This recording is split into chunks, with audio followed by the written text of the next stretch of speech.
ଧରରେ କେମ୍ପିନାନୀଟା ଦୌଡ଼ି ପଳେଇଗଲା। ନଟିମା ଘରୁ ପାଟି କରି ଜୋରରେ ଡାକ ଛାଡ଼ି ଦାଣ୍ଡ ଆଡ଼କୁ ପଳାଇ ଆସୁଥିଲେ। କବାଟରେ ଢୋ କିନା ମୁଣ୍ଡଟା ବାଡ଼େଇ ହେଇଗଲା। ନଟି ବାପା ଶୁକରା ବିଲରୁ ଆସି ଟିକେ ଘୁମେଇ ପଡ଼ିଥିଲେ। କ'ଣ ହେଲା ଧଡ଼ପଡ଼ ହୋଇ ଉଠି ପଡ଼ିଲେ। କାହିଁକି ଏତେ ଜୋରରେ ଚିତ୍କାର କରୁଛୁ? ମୁଣ୍ଡଟା ଅଛି ନା ଗଲା? ସେ ମୁଣ୍ଡ କଥା ଛାଡ଼ ମ, ଏଇ କେମ୍ପିନାନୀଟା ଘରୁ ବାଇଗଣ ଦୁଇଟା ନେଇ ଚାଲିଗଲା। ସେଇଠୁ କ'ଣ ହେଲା? ନେଲା ତ ନେଲା, ସେଇଥିପାଇଁ ତ ଜୀବନ ବିପଦରେ ପଡ଼ିବ ଯେ। ମୁଣ୍ଡଟା ଆଉ ରହିବ ତ ପୁରା ଦୁଇ ଫାଳ ହୋଇଯିବ ଯେ। ବାଇଗଣ ଦୁଇଟା ନେଇଛି ନା ଶାଢ଼ୀ ଗହଣା କିଛି ନେଇଯାଇନି ତ? କାହିଁକି ପରିହାସ କରୁଛ?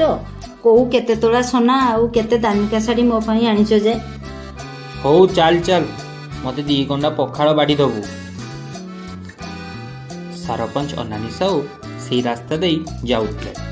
ନଟି ବାପାକୁ ଦେଖି ପଚାରିଲେ, କିରେ କ'ଣ ହେଲା ଶୁକୁରା? ନାଇଁ ମ ବାବୁ, ଏଇ ଆମ କେମ୍ପିନାନୀଟା କଥା ପରା।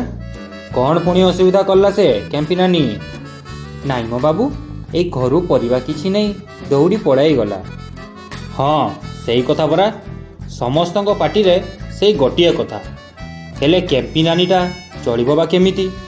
ତା ଘରେ ମାଲିକ ତ କେହି ନାହିଁ। ୟା ତା ଘର ବାଡ଼ି ବଗିଚାରୁ ଯାହା ପାଏ ସେଥିରେ ସେ ଚଳିଯାଏ। ହଁ ମ ବାବୁ, ମୁଁ ଏବେ ନଟିମାକୁ ପରା ସେଇ କଥା ବୁଝାଉଥିଲି। ସେ ରାଗରେ ଗରଗର ହେଇ ଚାଲିଗଲା। ହଇରେ ଶୁକୁରା, ଆଉ କ'ଣ ଖବର କହ? ନଟିଟା ଏବେ କ'ଣ କରୁଛି? ନାଇଁ ମ ବାବୁ, କରିବ ଆଉ କ'ଣ? ଆମେ ତ ହେଲୁ ଗରିବ।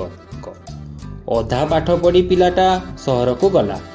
ସେଇଠି କ'ଣ କାମ କରୁଥିବ, ପଇସା ମଝିରେ ମଝିରେ ପଠାଏ। ହଉ ମୁଁ ଏବେ ଚାଲିଲି।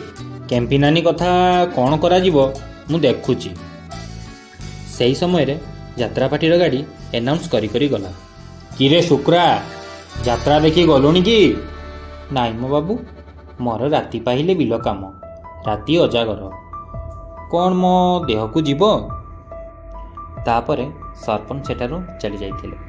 ଶୁକୁରା ଆଉ ସରପଞ୍ଚର କଥାବାର୍ତ୍ତା ନଟିମା କବାଟ କଣରେ ଠିଆ ହେଇ ସବୁ ଶୁଣୁଥିଲା। ଆଉ ଶୁକୁରା ପାଖରେ ଗେଲେଇ ହୋଇ କହୁଥିଲା, ହେଇ ମ, ଟିକେ ଯାତ୍ରା ଦେଖିବାକୁ ଗଲେ ହୁଅନ୍ତାନି? ଶୁକୁରାର ମଧ୍ୟ ସରପଞ୍ଚ କଥା ଶୁଣି ଯିବା ପାଇଁ ମନ ବଢ଼ାଇଥିଲା। ତେଣୁ ଯାତ୍ରା ଯିବା ପାଇଁ ସେମାନେ ନିଷ୍ପତ୍ତି ନେଲେ। ଆଚ୍ଛା, ଆପଣମାନେ ଏହି କେମ୍ପିନାନୀର କାରନାମା ବିଷୟରେ ଜାଣିବାକୁ ଚାହୁଁଛନ୍ତି ନା?